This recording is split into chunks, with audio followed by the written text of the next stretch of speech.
In my most recent video, the Infinity Cube table, I used bridle joints, 18 continuous bridle joints. And bridle joints are amazing because they go together perfectly square, they're ultra strong, and they're pretty easy to cut. Because I had to do so many, I figured out a really cool jig that allows you to cut both the tongue and groove on either your table saw or your router table without changing the setup. So I'm going to walk you through how I made that jig. All you need is some MDF, some screws, and you'll use clamps when you're cutting. I found this toggle clamp was really easy because I was doing so many, but it's not necessary. So let's get into cutting up some MDF and putting this thing together.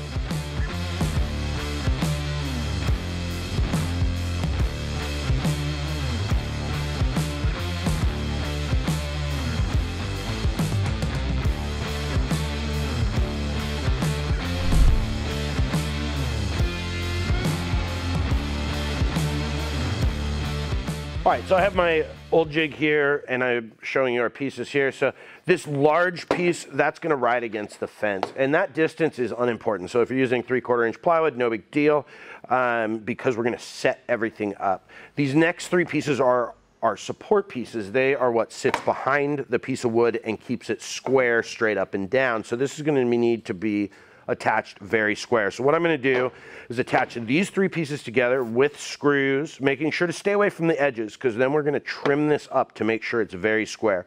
Then what I do is I set it down like this. I will put my piece in here so that the support sort of lines up on this edge. Doesn't really matter, but this is going to ensure that it's square to my table. I'm going to clamp it and then I'm going to screw them together.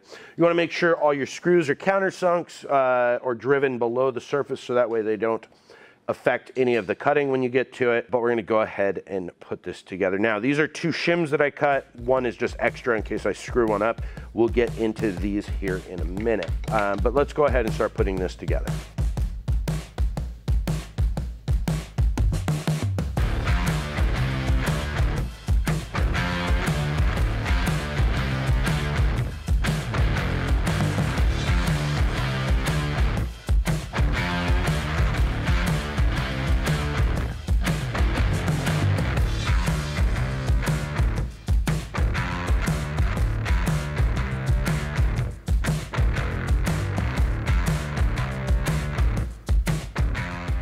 Okay, so we've got this thing put together. We're gonna end up clamping our piece in here. So let's talk about setup. I'm gonna show you first on the table saw and then on the router table. So depending on the size of your piece, I'm using 1.5 inches because that is very easy to use as an instructional aid. But you need to put this face 1/3 of the width of your piece away from the blade. So that's gonna be 1/2 inch for me. 1.5 divided by 3, 1/2 inch. So that's gonna be 1/2 inch. And then your shim also needs to be that same measurement. So your shim needs to be 1/2 inch in my case. And then what we're gonna do, we're gonna actually add some stickers to this like I did here. These are J-Bait stickers. They're nice and thick, so they actually worked really well. And the reason is because you don't want your piece to go together so tight that once you get glue in there, it's gonna be really hard to get together. You want just a slight amount of play. So that's why we're gonna add some stickers to the shim. You then make your cut. So you're gonna clamp your piece in, and this is how you're gonna cut your groove. You're gonna clamp your piece in and run it through, and then I always flip it around to make sure it's dead center. Run it through, and then you're gonna add your shim like this. You're gonna clamp that in, run it through, flip your piece around and run it through, and you should have a perfect joint. So I'm gonna go ahead and add 1 row of stickers to my shim, see how that works. If I need to, I'll add another sticker to it, or you can use like a piece of paper or something nice and thin. But once you have it all dialed in, you can do 100 joints all at the same time without ever changing your table saw.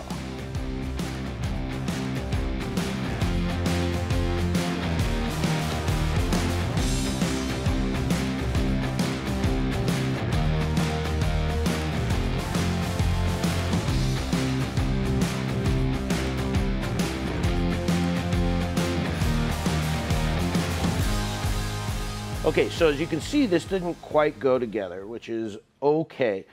This cut is not affected by the shim, so we would add stickers or take away stickers depending on what we want to do this. We're going to take away stickers if we want to thin it out, because then this piece is going to sit over further into the blade. And so that's what we're going to do. We're actually going to remove the stickers. We may not have needed those in the first place. So we'll run this same piece and see if it fits. One thing to be mindful of is you need to make sure the entire piece goes past the center of the blade.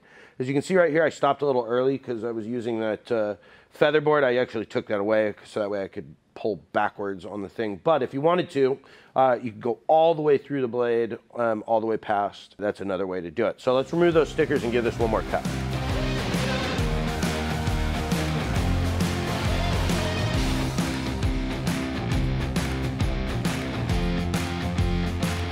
All right, let's see what we have. That should have done the trick there. Look at that. That is just about perfect. Perfect 90, got a good, nice fit there, and they are tight enough that it's gonna create a nice clean joint, but also loose enough that you'll be able to get glue and clamp it up, no problem. If you needed to adjust it further, let's say the center tongue piece was still too wide, instead of trying to adjust your fence and get it to work, what you could do is thin out your shim. So take like a hand planer or a card scraper and thin it out a little bit, or run it lightly through your planer, and you'd be able to dial in that fit. But the trick is, once you get your fence set and you cut your center groove, you do not want to mess with it. So you want to mess with your shim only, and you'll get that perfect fit that you want dialed in. Let's head over to the router table. I'll show you how I do it over there. Okay, same thing over here. We're going to be using this same compression bit that I got from Bits. There's a discount code down below. In fact, they're letting you use it twice in the first quarter this year, which is pretty cool of them. We're going to set the bit to the height of our material. Now, typically, I preach with router bits to remove some material before you do a bunch.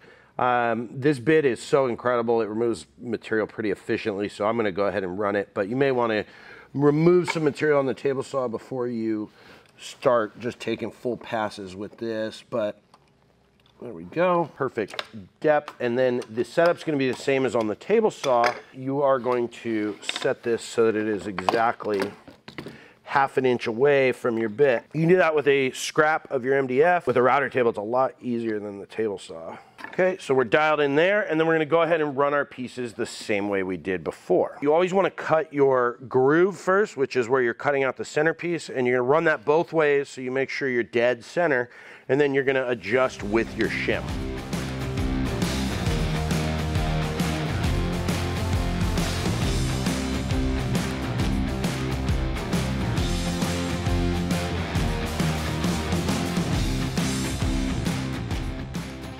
Okay, just so you know I'm not cheating, those are the ones from the table saw. I wrote TS on them. Here's this one. This is the first try right off the router. That is a pretty good fit. It's a little tight.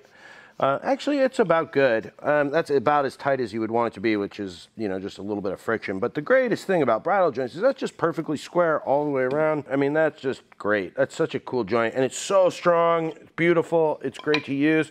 And this jig is really just so simple, and the best part is you don't have to change your setup, which is the hardest part about cutting two sides of joinery. So, guys, thanks for watching. If you want to support the channel, head over to the Katz-Moses store, pick up a stop block, a dovetail jig, a t-shirt, coffee cup. We got lots of great stuff over there. Sorry, I'll quit listing things. Thank you for watching. Stay safe in the shop. Have a wonderful day.